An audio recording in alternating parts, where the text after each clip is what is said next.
그냥 저자와 독자 그런 뭐 허심탄회한 질문에 대한 응답을 중심으로 하자 그랬는데 나보고 이야기를 좀 먼저 하래요. 그래서 내가 와서 뭘 할까 이제 궁리를 했었는데 역시 아시겠지만 제가 책을 쓴 이제 필자의 입장이 하나 있고, 그다음 오늘 보셨듯이 또 붓글씨 쓴 서예가는 아니지만 어쨌든 붓글씨를 쓴 사람, 이 두 개의 그런 캐릭터를 가지고 여기 썼지 않나 그런 생각이 듭니다. 그래서 책과 필자에 관한 이야기부터 먼저 좀 나누기로 하겠습니다. 사실은 제가 책을 본격적으로 쓴 적이 없습니다. 편지만 썼잖아요. 그렇죠. 편지만 썼는데 나보고 뭐 출소하고 난 다음에도 여러 출판사에서 뭐 좀 책을 하나 쓸 수 있는데 내가 책 안 썼다고. 왜 안 썼냐고. 편지만 썼다고. 그럼 편지 좀 쓰면 안 되냐 그래서 요즘 전화하지 누가 편지 쓰냐.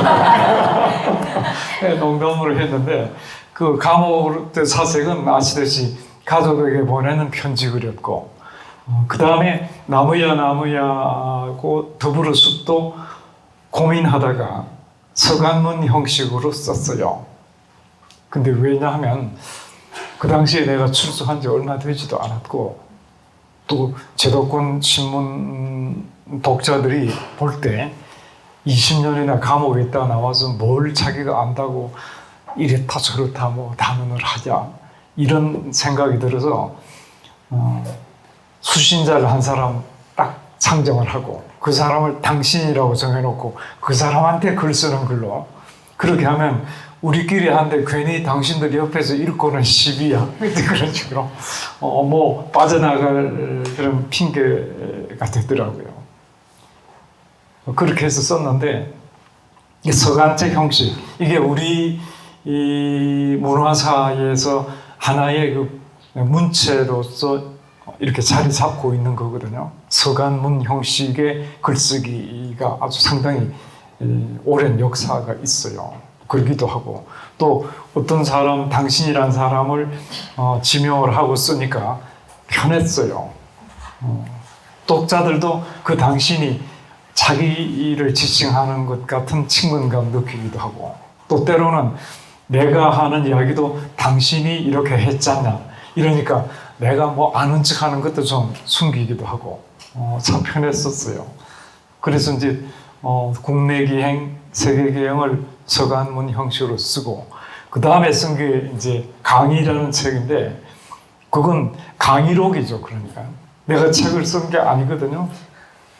근데 프레시안이 그때 창간하면서 뭐 독자들 뭐 접속을 좀 늘려야 된다고 그걸 거기다가 시켰다. 그래서 내가 안 된다 그러니까 뭐 학생 근로장학생 하나를 선발해가지고 녹취를 해서 막 풀어서 이제 올리더라고요.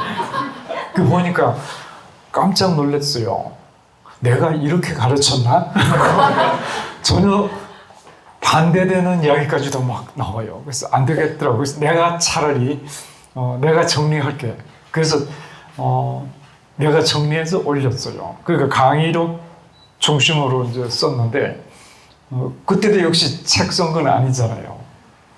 근데 독자들을 수신자를 두고 쓴 것과 이렇게 이제 학생들 앞에 놓고 이렇게 이야기한 강의와의 차이가 분명히 있었어요. 특히 감옥에 앉아서 저 담밖에 있는 만날 수 없는 가족들한테 쓰는 편지, 또는 수신자도 없는 당신이라는 사람한테 쓰는 편지, 더구나 감옥에는 봉합엽서 한 장 스페이스를 초과하면 안 되고, 또 신문에 쓰는 것도 한 페이지 그림, 사진 빼고 딱 들어가는 매수가 있어서 늘 글 쓰면서 그냥 압축하는 게 일이었어요. 편하게 이거 좀 할 수 없냐. 그러니까 사람도 갇혀있고 글도 갇혀있는 글. 딱 어떤 사이즈나 스페이스에 딱 갇혀있는 글을 썼는데 이게 강의는 좀 자유로웠어요. 옆길로 좀 나가기도 하고 그래서 강의책이 좀 두껍죠. 뭐 다른 얘기 하기도 하고 또 바로 면접 있는 사람들과 이야기하기 때문에 그렇게 좀 외롭거나 크게 사색적이지는 않았던 것 같아요. 근데 뭔가 서간문이라는 것은 조금 독특해요. 이 사고의 영역 자체가. 그런데 참 편하다 그런 생각을 하고 이제 최근에는 물론 이제 내가 강연한 것도 뭐 책으로 만들어서 서울대 출판부에서 내기도 하고 몇 개 이제 나오긴 했습니다만은 제가 이제 쓰고 싶은 것은 그런 갇히지 않은 글을 좀 썼으면 그런 생각이 있어요. 갇히지 않고 그냥 편하게 독자들도 당신도 없고 뭐 특정한 독자도 학생도 없는 그런 글을 어쩌면 내가 나한테 쓰는 글 같은 걸 좀 쓸 수 없을까 그런 소망이 있어서 지금 여기가 돌베개 출판사이기 때문에 쓰고 있다 그러면 안 돼요. 뭐 또 출판하자고 얘기할까 봐. 그래서 왜냐하면 뭐 여기 한철희 사장도 앉아있는데 미안하지만 출판사는 책 내서 자기들이 영업하려고 그러지 필자를 그렇게 존중해 주지는 않거든요. 물론 뭐 한 사장이 반드시 그렇다는 건 아니지만 그래서 내가 일정하게 딱 거리를 두고 있는 거예요. 그런 글을 쓰고 싶어요. 쭉 그냥 예를 들면 그 원효의 대선 귀신론이라든가 아담 스미스의 도덕 감정론 뭐 아시겠지만 칸트의 순수 이성 비판도 주가 하나도 없어요. 지금은 어떤 글쓰기냐 그러면 전부 갖고 와서 모자이크 하는 거예요. 이렇게. 그게 이제 뭐 논문이건 뭐 어떤 글이건 전부 누가 뭐라 그랬고 어디 뭐가 있고 전거가 있어야 되고 반드시 전거가 있어야 되거든요. 이게 이제 필자가 자신감 없는 것 때문이기도 하고 또 우리의 사고라든가 이 지적 역사 자체가 그만큼 이렇게 발목 잡혀 있는 거예요. 보수적인 발목을 잡혀 있는 거거든요. 그래서 그런 거 없이 그냥 쓰자. 그리고 이게 또 우리가 지금 또 갇혀 있는 것 하나가 뭐 서론, 본론, 결론 예를 들어서 이런 어떤 논리 체계에 이렇게 갇혀 있는 사고를 우리가 하기가 쉬워요. 왜냐하면 언어라는 것 자체가 글이라든가 언어라는 것 자체가 개념이라는 그릇에 일단 담기는 거잖아요. 어떤 자유로운 생각을, 어떤 이미지 같은 걸, 그걸 딱 개념이라는 그런 그릇에 담고 그 개념의 조합에 의해서 일정한 논리 체계를 쭉 전개해야 된다고 생각하고 뭔가 도달하는 목표 지점이 있어야 된다. 이런 우리 이제 글쓰기나 책에 대한 관념들이 있거든요. 그걸 이제 깨는 게 필요하다.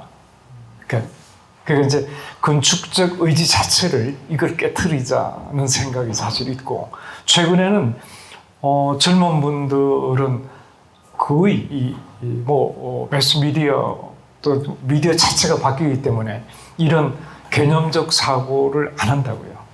아주 이미지 사고를 하잖아요. 전부 디카 갖고 다니지 누가 뭐 일일이 쓰는 사람 없잖아요.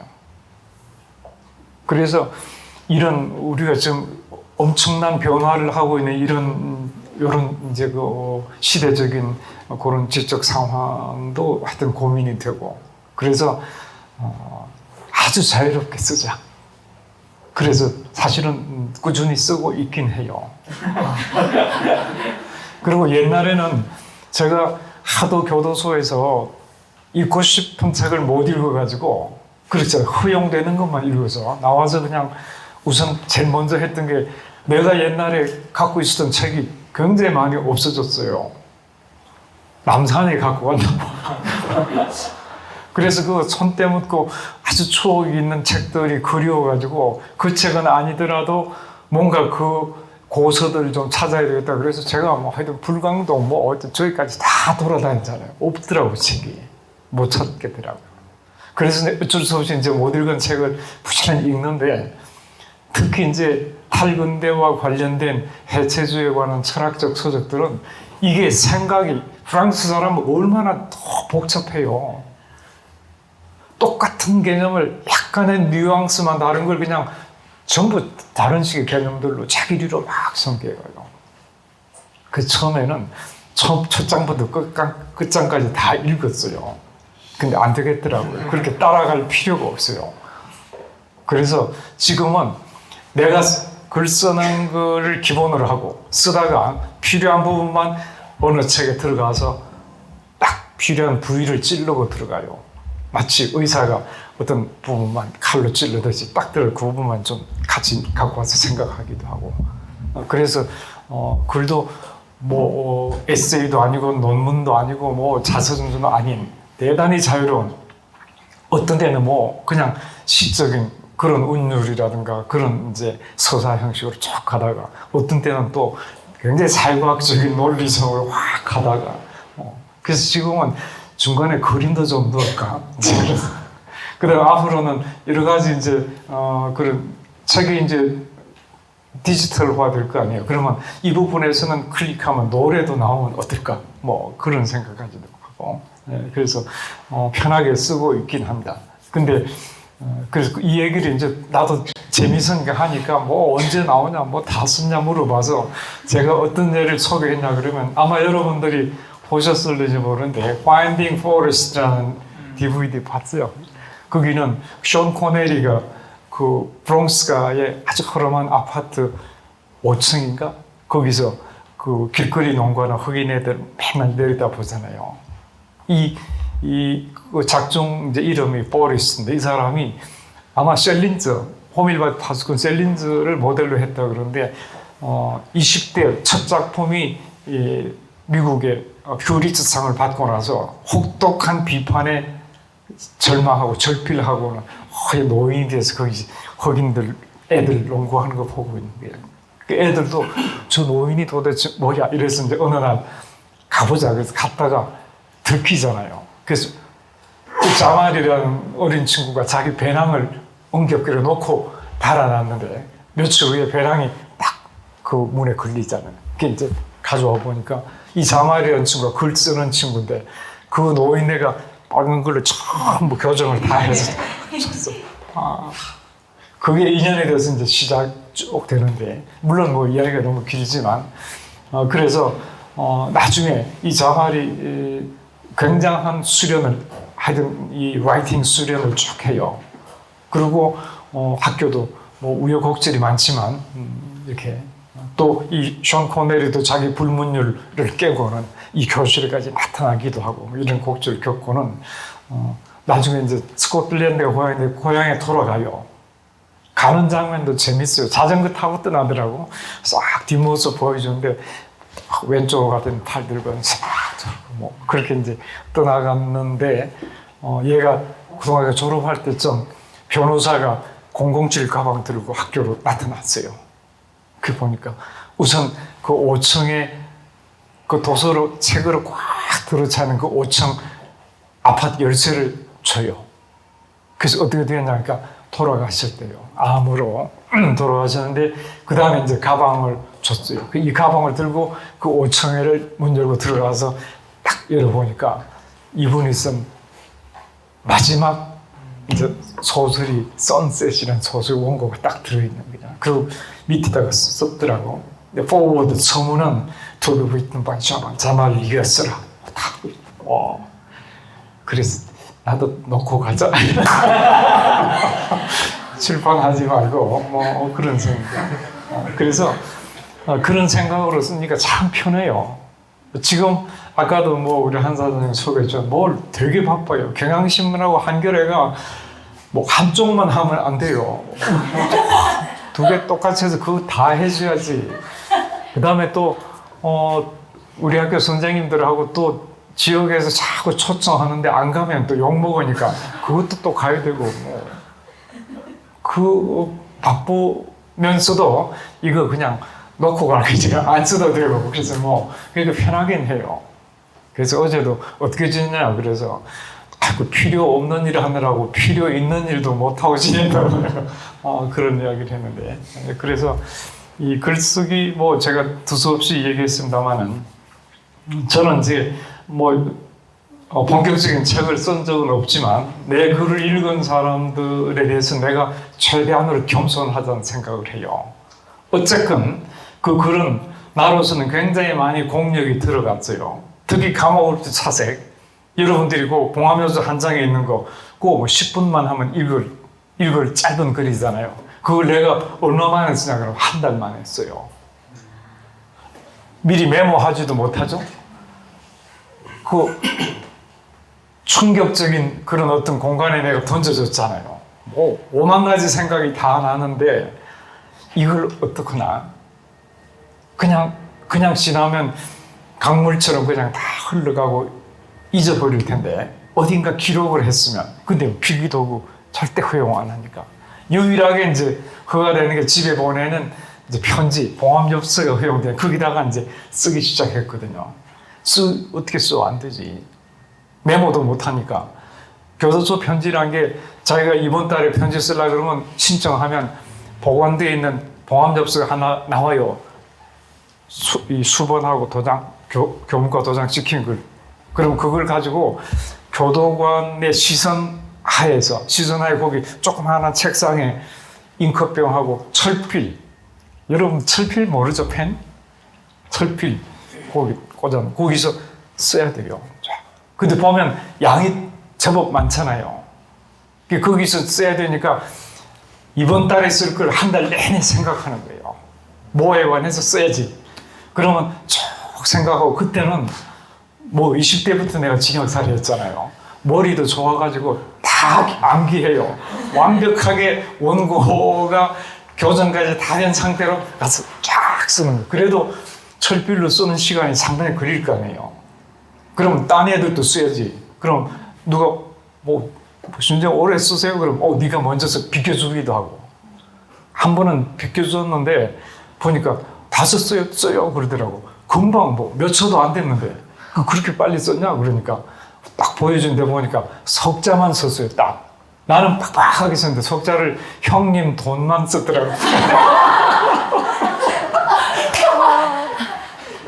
그래서 이제 비켜줘 하면서 이제 쓴 거잖아요. 그러니까 한 달 내내 생각하고 교정하고 다 문장으로 만들어서 썼잖아요. 아까 여기 역설한 게 그 영인본이거든요. 저거 본 분들이 어떻게 교정한 게 없냐? 그걸 철필로 썼는데 하나도 왜 교정 안 했냐? 미리 다 했거든요. 다 해서 쓴 거니까. 그래서 이제 모든 필자가 나는 그걸 유의해야 된다고 생각해요. 여러분들이 10분 읽는 글을 내가 한 달간 갖고 있었잖아요. 그러니까 이거는 필자와 독자의 어떤 역량의 차이가 아니라 거기 들어간 시간의 차이예요. 그렇잖아요. 여러분들 읽을 때는 10분 만에 쓴 듯한 착각을 갖잖아요. 누구든지 한 달 동안 쫙 골몰해서 쓰고 다듬고 하면 그 정도 걸 다 써내지. 그래서 모든 필자들이 독자들이 보내는 그런 뭐 애정이나 뭐 무슨 뭐 감동, 존경 이런 것들을 그냥 기분 좋게 받아들이면 안 돼요. 반대의 경우도 얼마든지 있거든요. 그래서 나는 그런 점에서는 늘 하여튼 자기 성찰을 사실 하려고 하고 있습니다. 이제 중요한 거는 글 쓸 때는 처음에 저도 이제 어려서부터 쭉 이제 글을 쓰고 읽고 했기 때문에 뭐 오늘 여러분들도 아마 이 글쓰기라든가 뭐 아주 독자가 지금 요즘은 오히려 새로운 창조자잖아요. 그렇죠. 텍스트는 일단 픽스되어 있는 더 이상의 어떤 변화가 없는 텍스트이긴 해도 독자는 얼마든지 새로운 텍스트를 자기가 새로운 독법으로 창조하잖아요. 오히려 그래서 보레스 같은 사람들이 소위 저자의 사망과 독자의 부단한 탄생 그렇게 얘기하잖아요. 그래서 여러분들도 아마 글쓰기에 대해서는 굉장히 많은 고민들을 하고 있는 분이라고 생각이 드는데, 글 쓸 때는 처음에는 우리가 지금 갇혀 있는 그런 글쓰기, 아까 그 레퍼런스나 주어에 대해서 얘기했잖아요. 누가 뭐라고 어디서 쓴 걸 갖고 와야 되고, 그런 게 없으면 글이 안 되는 이런 데서부터 출발해요. 그리고 글의 어떤 깊이나 뭔가 체계보다는 아주 단편적인 표현의 그 화사함 이런 것 때문에 이제 이렇게 매력을 느끼기도 하고 이런데 중요한 것은 아마 차츰차츰 여러분들이 이제 그 독서라든가 인생을 살아가면서 깨닫게 될 텐데 그 속에 어떤 생각을 담느냐가 가장 중요해요. 뭘 쓰는가가 가장 중요해요. 뭘 쓸 거냐, 어떻게 쓸 게 아니라. 그래서 바로 그 점, 이렇게 뭘 쓸 것인가. 남들이 뭔가 관심 가질 만한 걸 쓸 건가, 아니면 자기가 진정으로 고민하고 있는 걸 쓸 건가. 크게 거기서부터 나눠져요. 자기가 감동 안 하는 걸 다른 사람이 감동하리라고 생각하는 건 큰 착각이죠. 이호덕 선생이 그랬던가? 잠자리는 겁도 없나 봐. 큰 높은 장대 끝에서 잠도 다 자고 애들은 잠자리가 장대 끝에서 자는 거 보고 가슴 조마조마할 줄 알지. 천만에 애들 조마조마한 애 하나도 없어요. 그러니까 자기는 아니면서도 남들이 감동하리라는 생각 얼마나 오만해요. 그래서 최소한 자기가 고민했던 거 그런 것들을 쓰는 게 옳다고 저는 생각해요.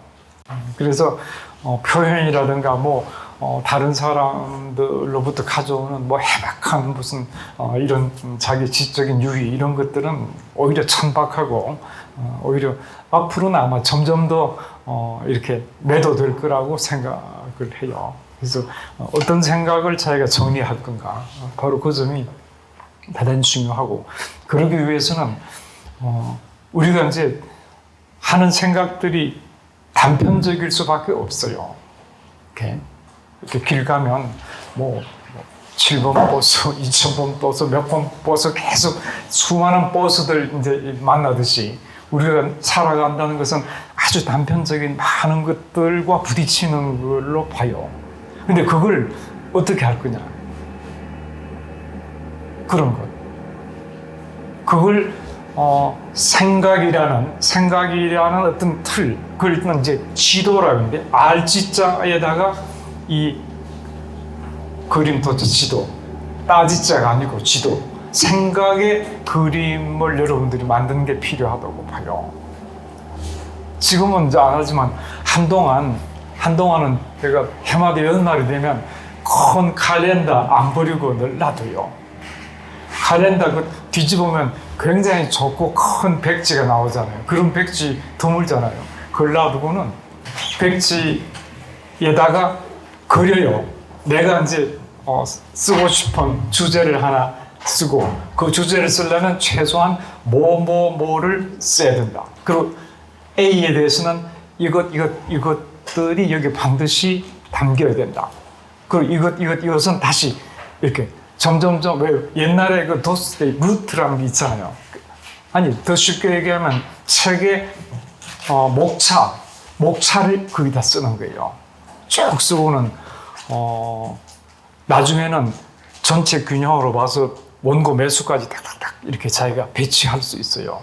거기다가 무슨 생각, 어느 책의 몇 페이지에 있는 내가 읽었던 걸 여기다 배치하고 나중에는 다시 다른 데로 배치하고 연필로 써야지 지울 수 있잖아요. 그런 것들을 내가 여러 장 가지고 있었어요. 놔두고. 그러고 수시로 봐요. 이 생각의 구조가 잘 됐는지 안 됐는지를 계속 보는 거예요. 그래서 지도를 그리자.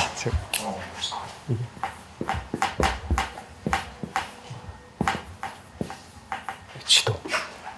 이런 지도 못 들어봤죠. 그걸 이제 가져야 돼요. 이거 안 가지고 저희 정보화 시대에 이런 크고 작은 아까 수많은 버스들 만난다 근데 그거 하나하나를 들고 다니면서 그 책 읽었을 그 임시에 다른 사람들 대화 속에 잠깐 떠올렸다가 멸멸하고 사라져가고 이런 것들은 자기 지적인 성장에 도움이 안 돼요. 그래서 반드시 지도를 만들고 자기가 부딪히는 모든 생각들을 그 지도의 좌표에 이렇게 위치시켜야 돼요. 그래서 자기 생각들을 이렇게 뭔가 하나의 체계로 만들어 나가는 게 필요하다. 그런 생각을 제가 드리시고, 책 읽을 때도 마찬가지입니다. 그래서 적어도 자기가 그런 자기 생각, 뭔가 이렇게 화두처럼 걸어놓고 있는 그런 칼렌더가 몇 개 있으면 책 읽을 때마다 거기다가 얼마든지 마킹 이렇게 할 수 있어요. 그래서 생각을 이렇게 정리해서 만들어 나가는 노력이 필요하지 않을까. 독서도 그래서 어떤 창제로 이어지려 그러면 생산적이려면 그런 작업이 필요하다. 그런 생각을 여러분들에게 이제 해드리고 싶고요. 그 다음에 글씨에 대해서 제가 잠깐 얘기하죠. 뭐 시간이 많지 않으니까 또 질의응답도 해야 되니까 글씨는 여기 있는 이제 글씨들 이번에 돌베개가 1층을 카페로 만들고 쭉 벽면에 뭐 전시 공간을 만든다 그래서 제가 몇 개를 가져오고 마침 집에 있던 요 두 개는 감옥에서 쓴 거거든요. 불시 1번 한철골 정덕매화 박비향. 그다음 요거는 김창완의 그리하여 그 여자 순대장사 시작했지. 아까 보셨어요? 내가 감옥에서 썼던 글들인데 그리하여란 거는 그 여자의 그 이전까지의 그 파란만장한 일생을 딱 한마디로 표현한 거잖아요. 그게 우리 감옥에 들어온 애들 보면 그리하여 감옥에 들어왔다. 그렇잖아요. 그런 느낌들. 그리하여가 다 있거든요. 그래서 이 감옥에서 제가 이거 쓰면서 느낀 건데 이게 어떻게 감옥에 쓴 게 있냐. 근데 제가 원래 감옥에서 썼던 것은 바깥으로 반출이 안 됩니다. 절대로 안 됩니다. 근데 이제 제가 대전교도소에서 글씨를 많이 썼잖아요. 글씨를 쓰고 마지막 한 2년 반, 약 3년을 전주교도소로 이송 갑니다. 그래서 내가 글씨 써서 갖고 있던 이 소지품, 이런 글씨들을 포함한 소지품들을 일단은 출소하면 교도소에서 안 줄 텐데 전주교도소로 가니까 다 나랑 같이 실려서 전주로 보냈어요. 이게 전주에 이제 전주교도소 딱 내리니까 전주교도소에서 이렇게 뭐 양말, 뭐 치약, 담요는 이제 갖고 들어가도 되는데 글씨는 안 돼. 여기 영치식에다가 출소할 때 갖고 가. 얼마나 반가워. 출소할 때 갖고 나왔어요. 그래서 글씨가 몇 개 있습니다. 제가 뭐 많이 이제 주기도 하고 그랬는데 그래서 그 글씨가 있고요. 그 외에 이제 붓글씨도 사실은 글 쓰는 거나 같습니다. 제 경우는 글씨도 아까 뭘 쓸 것인가 중요하죠. 저 지필. 근데 글씨도 마찬가지입니다. 어떻게 쓸 거냐보다도 뭘 쓸 것인가. 또 어떤 형식의 글씨가 아름답다고 생각하는지. 또 어떤 형식으로 쓰는 것이 그 글이 지시하는 내용과 서로 일치되는지. 이 더불어 한길이라는 그 의미가 더불어 한길이라는 글자와 어떻게 내용과 형식 면에서 서로 이렇게 조화가 되느냐 이런 거거든요. 그래서 바로 그런 점에서 글씨도 자기는 뭘 쓰고 싶다 이게 제일 중요해요. 글씨가. 제가 붓글씨에 대해서도 뭐 참 할 얘기가 참 많습니다만은 붓글씨 중에서도 저는 이제 서도의 관계론 부분에 초점 맞춰서 글씨도 쓰고 서에 관한 이야기도 제가 풀고 그러는데 왜냐하면 제가 다른 그 지필이나 뭐 강의나 뭐 강연에서도 주제가 내가 해야 될 부분은 근대 사회란 자본주의 사회의 지속 가능성에 대한 회의, 자본주의 사회가 갖고 있는 비인간적인 여러 가지 구조 이런 것들을 뛰어넘는 데 필요한 우리들의 고뇌를 이야기하자. 그래서 이제 탈근대를 근대 사회를 존재론적 사회, 자기 존재성을 배타적으로 강화하려는 그런 존재론적인 패러다임의 철저한 사회로 보고, 그걸 뛰어넘기 위해서는 우리들의 사고와 정서 자체를 관계론으로 바꿔야 된다. 뭐 이번에 스티브 잡스 얘기도 나는 조금 이해가 안 가는 게 있어요. 그는 다른 사람을 위해서 시간을 절대로 쓰지 마라 그렇잖아요. 자기 삶을 다른 사람 쓰지 마라. 그거 좀 모순인 것 같아요. Your success is my success잖아요. 그런 게 우리 삶인데, 또 자기는 뭐 애플리케이션 개발하는 많은 사람들을 그 애플 위해서 막 시간 쓰게 하면서 그 따위 소리 하면 되냐. 이제 존재론적인 사고, 뭐 예를 들면 그런 것들을 우리 뛰어넘는 그런 걸 나는 내가 할 수 있는 여러 가지 이제 일들의 핵심적인 그런 이제 과제로 삼고 있고, 서도도 당연히 그 일환으로 제가 이제 얘기를 하는데, 그게 소위 말하는 서도의 관계론이라 그러면 여기는 지금 뭐 없구나. 전서가 없네. 전서란 거는 왜 그림이잖아요. 외산자를, 이게 산, 이게 수, 그렇죠? 이 그대로 아이콘이잖아요. 이 글자와 이 글자가 지시하는 대상이 일치하잖아요. 그래서 모든 그런 대상과 관계가 있어요. 그렇잖아요. 그게 이제 발전하는데, 우리 글에서 한글은 상형 문자가 아니기 때문에 일단은 안 맞아요. 그렇잖아요. 드라이한 기호이기 때문에 아이콘이 아니거든. 심볼이잖아요. 그래서 이제 한글 쓰면서도 이제 고민을 참 많이 했는데, 그래서 나도 그 문제도 나대로는 여러 가지 고민들을 해요. 예를 들면 제가 아마 보신 분 계실지 모르는데 이렇게 손 잡고 더 불어, 기억자가 하나 빠진 줄 잘 모르더라고. 더불어라는 이 의미를, 이런 조형적인 비역을 서로 공유하는 형식으로 이제 쓰기도 하고, 그래서 얼마든지 고민하죠. 제가 그 안상수 교수를 비롯해서 디자인 하시는 분들한테 충격적으로 자기들이 느꼈다 하는 게 있어요. 아마 그것도 여러분들 아실 거라 봐요. 여기다 할게요. 네.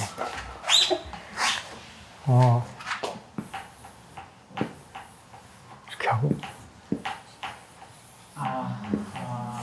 이거 보셨죠? 네. 서울이거든, 서울.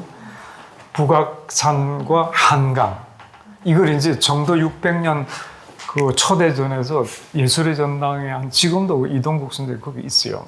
아주 간곡하게 나한테 뭐 하나 좀 초대 작품 내달라, 서울을 주제로 한 거. 그래서 나는 서예가 아닌데, 왜냐하면 우리 선생님이 서예가라 그러면 펄쩍 뛰어요. 그냥 학자고, 서예가란 이 서예가라는 이런 직업이 우리 문화에는 없대요. 녹사는 있대요. 뭐 왕명출납하거나 뭐 교재를 쓰거나 이런 그런 이제 주민들이 하는 건 있지만은 그냥 서예를 직업으로 하는 건 없다. 그죠? 그래서 난 서예가 아니라고. 그 서예가만 출품하는 게 아니라 명사들도 출품하니까 하나 내달라고, 뭐 김종필도 내고 누구도 내고, 뭐 나는 명사도 아니라고, 내 이름도 없는 20년 동안 이름도 없이 산 내가 무슨 명사도.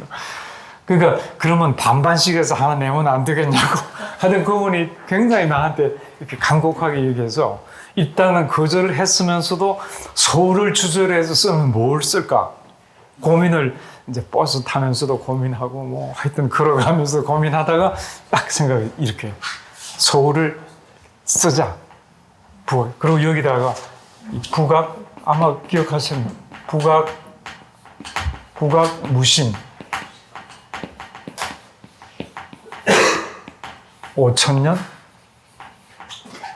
조금 한수 유정 700년 한 줄로 썼어요. 북악은 5,000년간 무심하고 한수는 700리 유정하게 흘러가는구나. 북악은 왕조를, 한수는 민초들의 애환을 상징한다. 이 북악, 한수, 무심, 그 다음에 무심, 유정, 5,000년 700리 대 맞춰서 제가 썼거든요. 이걸 이제 써서 보내줬더니 너무 좋아한 게 있죠. 그러니까 이 작품을 보고 디자인하는 분이 한글이 드라이한 기호인데 저기 좀 북악산과 한강이 나오잖아요. 깜짝 놀랐다 그러면서 안상수 교수가 저거 써달라고 해서 내가 한 개 써드렸어요. 그런 고민들, 이 서예 관계론이라는 것은 일단은 글자와 그 글자가 지시하는 대상과의 어떤 일체성, 조화, 이거지만 더 나아가면 그 글과 그 글을 쓰는 사람과의 관계가 필요해요. 다른 예술 작품에서는 요구하지 않는 부분인데, 이를테면 안중근 의사가 독립이라고 쓰고 이 딱 단지 한 숟가락 손바닥 딱 찍는 거는 그 사람과 그 글이 매치가 되잖아요. 근데 유한용이가 독립이라고 쓰고 낙관 찍으면 그 말도 안 되잖아요. 그 사람과 작품이 그야말로 일체가 안 되잖아요. 그 다음에 그 시대의 어떤 당대 사회의 과제와 그 글이 일체가 돼야 돼요. 일치돼야 됩니다. 지금 우리나라 서예계는 아주 낡은 무슨 육아적인 메시지 그것만 쓰고 있죠. 얼마나 세상이 달라졌는데 그거 쓰고 있거든요. 그리고 글씨도 글자체도 궁체하고 훈민정음 판본체. 물론 우리 거니까 소중한데 궁체는 궁녀들이 쓰던 글자예요. 궁녀가 그 사회의 최고 문화의 향수자입니다. 흉노족들이 쳐들어오면 궁녀들 잡아가잖아요. 물론 여자가 필요하니까 잡아가기도 하지만 그 문화를 가져가는 거예요. 그 궁체 아시죠? 한글 궁체 보면 굉장히 귀족적인 미학이 있어요. 여러분들이 잘 못 느끼실지 모르지만 아주 하부가 굉장히 약간 왜소하면서 굉장히 정적이고 아주 고와요. 이렇게. 그걸 이제 일제 때는 그게 뭐 귀족적 미학이건 어쨌든 한글을 쓴다는 것 자체가 사회적인 의미가 있어요. 그렇잖아요. 그 다음에 또 중국 메시지더라도 뭐 한자를 뭐 쓴다는 것 자체가 뭔가 의미가 있지만 지금 2000년대 그 말이 안 돼요. 그래서 나도 처음에 궁체와 한글 판본체로 한글 썼는데 감옥에 있으면서 우선 처음에 신동엽 금강 쓰잖아요. 그다음 박노해 시가 들어와서 또 쓰지. 이러니까 궁체로 쓰니까 이건 안 어울리는데요. 전혀. 된장찌개는 뚝배기에 담아야지 아주 고급 무슨 뭐 유리그릇에 담으면 그게 내용과 형식이 된장하고 유리그릇이 서로 조화가 안 되잖아요.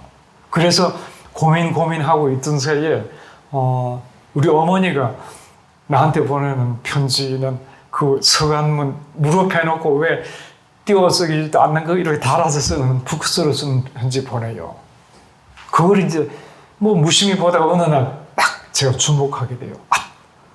이게 궁체와는 전혀 다른. 난 처음에는 그 북글씨로서의 무슨 의미 부여를 안 했지. 어머니가 그냥 필기도구만 부시고 그냥 썼다고 생각했는데 보니까 그게 대단한 서민적인 그런 분위기가 있는 거예요. 우리 어머니가 궁녀는 아니잖아요.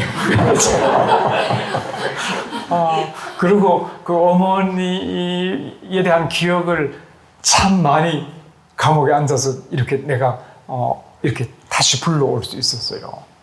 우리 아버지는 자장농의 이제 아들인데 대구 사범학교 좀 그래도 신학을 했던 좀 똑똑한 이제 젊은이고 우리 어머니는 이 신가들 집안보다 훨씬 부잣집 지주 집안의 외동딸이거든요. 그 시집 올 때 두루마리를 많이 갖고 왔던 기억이 있어요. 요즘은 두루마리 갖고 시집 오는 사람 없을걸?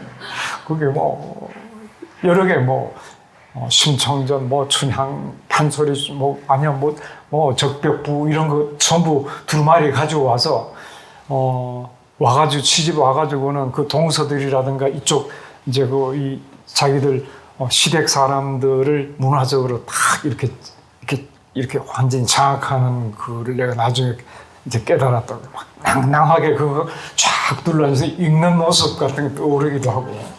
그 서민들이 안방이나 이런 방에서 뭐 별로 밝지도 않은 불 속에서 막 읽는 그때의 글씨들도 생각나고. 그래서 그걸 주목하고 이제 글씨를 쓰기 시작해요. 그리고 제가 이미 붓글씨는 전예해 행초 다 썼어요. 참 좋은 선생님을 만나기도 하고 또 어려서 할아버지 이 사랑방에서부터 썼어요. 할아버님이 제가 장남이 아니거든요. 중간에 껴 있어서 장남에 대해서는 할아버님이 조금 이렇게 삼가해요. 그 아들의 아버지가 장남에 대해서는 뭔가를 이렇게 관리해야 된다고 생각하고 중간에 끼어있는 손주는 할아버지가 좀 관여해도 된다고 생각했는데 내가 잡힌 거야 완전히. 서로 나 불러서 심부름 시키고 싫다는 데 앉혀놓고는 뭐 천자문 일으키기도 하고 붓글씨 쓰라 그러고 심지어는 당신 친구들 중에 글씨 잘 쓰는 분 청해다가 그분 앞에서 또 쓰라 그러고 얼마나 귀찮은지 뭐 밖에 친구들 기다리는데 그냥 앉았어요. 그때 이제 그렇게 썼던 기억이 있고 그 후에 교도소에서도 이제 좋은 선생님 만나서 전예해 행초를 다 해요. 그래서 전서, 예서, 행서 해서 이건 궁체에는 편필, 로봉이라 해서 사실은 특별한 필법이 없어요. 이렇게 그냥 긋는 건데 이 한문서에는 그렇지 않아요. 뭐 장봉, 중봉, 뭐 여러 가지 전서획이 다르고 예서획이 다르고 다 다르거든요. 그 풍부한 획을 한글에 가져오고 형식도 궁체 형식을 깨뜨리고 내용과 형식을 좀 맞게 가자. 그래서 이제 쓰기 이제 시작을 했죠. 그 처음에 내가 출소해가지고 뭐 유홍준 교수가 그때 민미업 하느라고 거기 사회단체 기금 마련전한데 찬조 작품 하나 내라 그래서 처음 낸 작품이 아마 한글로 딱 여럿이 함께 썼을 거예요. 이렇게 여럿이 함께를 붙여가지고 이렇게. 이거보다는 잘 썼지. 이렇게 썼더니 붙여서 썼더니 유홍준 교수 나중에 무슨 어깨동무체라는 이 말이 붙었다고 또는 감옥에서 오래 있어서 나왔을 때 유배체라고 근데 이걸 이제 딱 내니까 아마 글씨 쓰는 사람들도 약간 쇼킹했나 봐요. 한글도 굉장히 굵고 이렇게 쓰니까 작품이 된다. 그 다음에 내용도 여럿이 함께잖아요. 이게 무슨 뭐 논어에 나오는 것도 아니고. 그래서 굉장히 그 시기에 뭐 사회 역량들을 연대해서 뭔가 개혁을 해야 된다는 그런 시대적인 당대 과제하고도 연결도 되고 또 감옥에 있다 나온 사람으로서의 신용 보기가 할 만한 얘기기도 하고 이래서 참 좋다는 생각들 했어요. 근데 이제 후배 중에 한 사람이 뭐 교수인데 그분이 조심스럽게 나한테 와서 선생님 조금 참 좋은데 문제가 있대요. 그 무슨 문제야? 그러니까 이게 여럿이 함께는 방법론만 있고 목표 지향성이 없습니다. 어디로 가자는 거냐 여럿이 함께가. 그 없잖아요.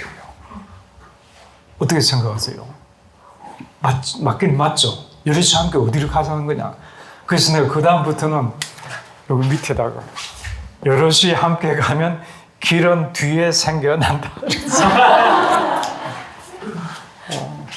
그러니까 우리들의 의식 형태가 그런 거예요. 누군가가 지시하는 사람이 있어야 돼요. 이게 뭐 과거부터 무슨 이데아의 세계부터 절대자를 거쳐서 계몽주의 철학이 이르기까지 뭔가 계몽주의적인 목표가 있는 거예요. 여럿이 바깥에 누군가 다른 사람이 지시하는 거예요. 특히 우리같이 문화적인 무슨 자기 결정권도 없는 이런 종속적 문화 상태에서는 누가 하여튼 다른 사람들이 결정하니까 여럿이 함께 이 사람들이 결정해야지. 여럿이 함께가 자기가 가는 방향을 결정해야지. 그리고 모든 건 어떤 목표를 먼저 설정하고 그 목표로부터 지금 현장에 어떤 실천적 과제를 이렇게 내려받는 형식의 잘못되는 사고들이 있는 거 아니에요. 여럿이 함께 가면 길은 등 뒤에 생겨나는 거거든요. 진행하면서 길을 만들고. 그래서 내가 그 후 썼더니 나중에 그 후배가 알았어요. 그래서 대단히 미안한 얘기를 자기가 모르고 했었다고. 그래서 바로 그런 여러 가지 이제 글씨 하나 좀 여러 가지 함의가 있어야 되고 자기가 뭘 쓰겠다.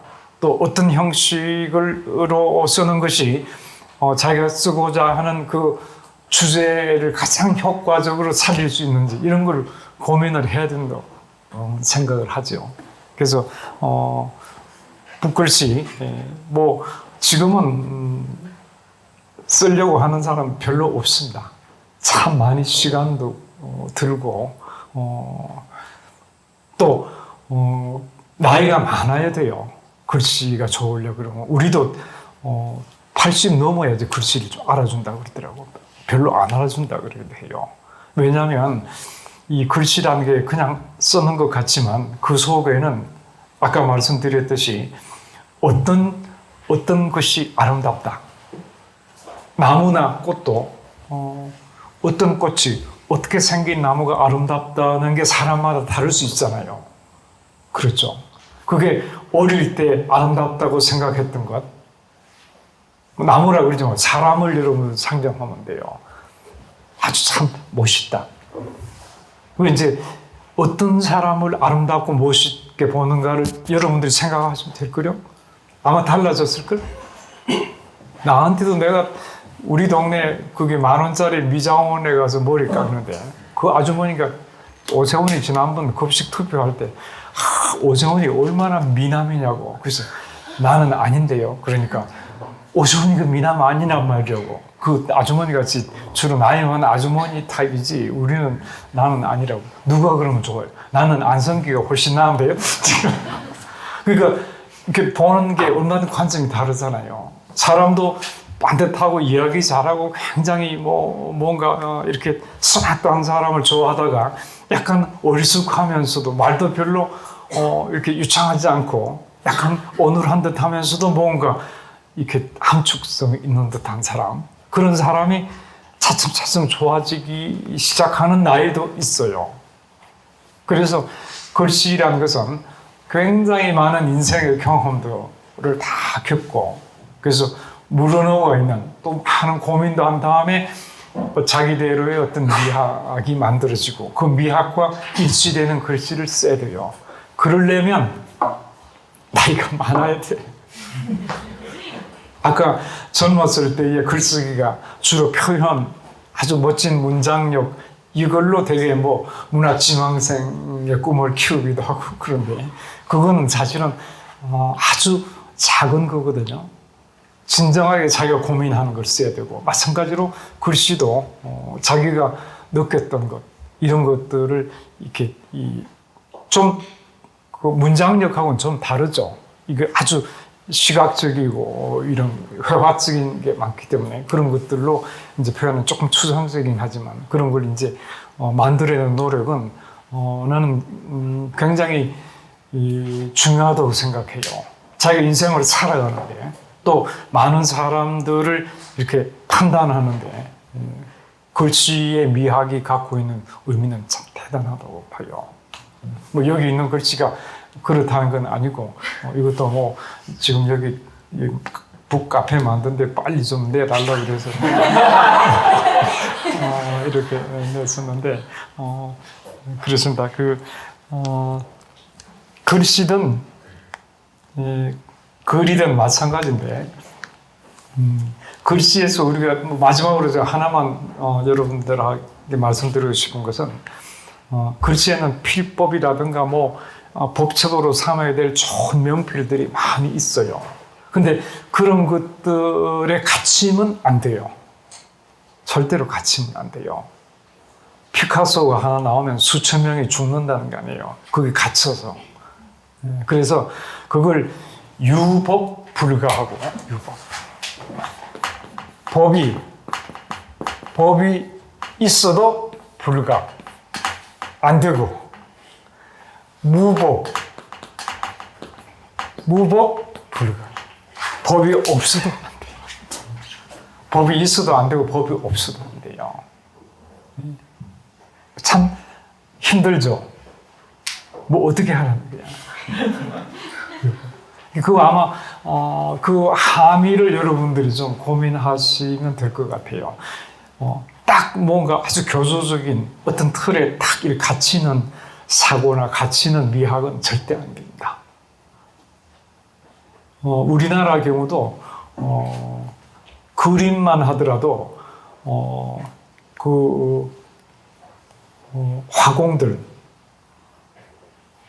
화공들이 의궤 그리는 사람들이야, 의궤들. 이런 그림, 그게 갇힌 사람들한테서는 예술 작품이 안 나와요.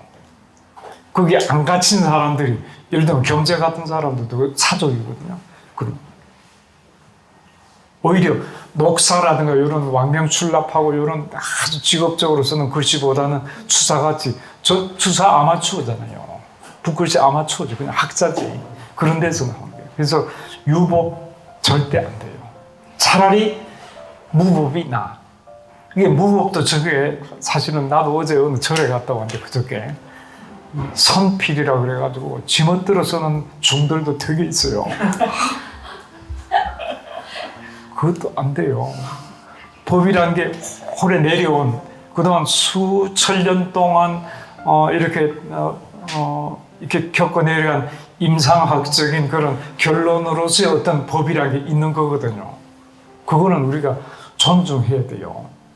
왜냐하면 역사란 것은 그 역사의 어떤 연장선상에서 다음 역사가 만들어지는 거잖아요.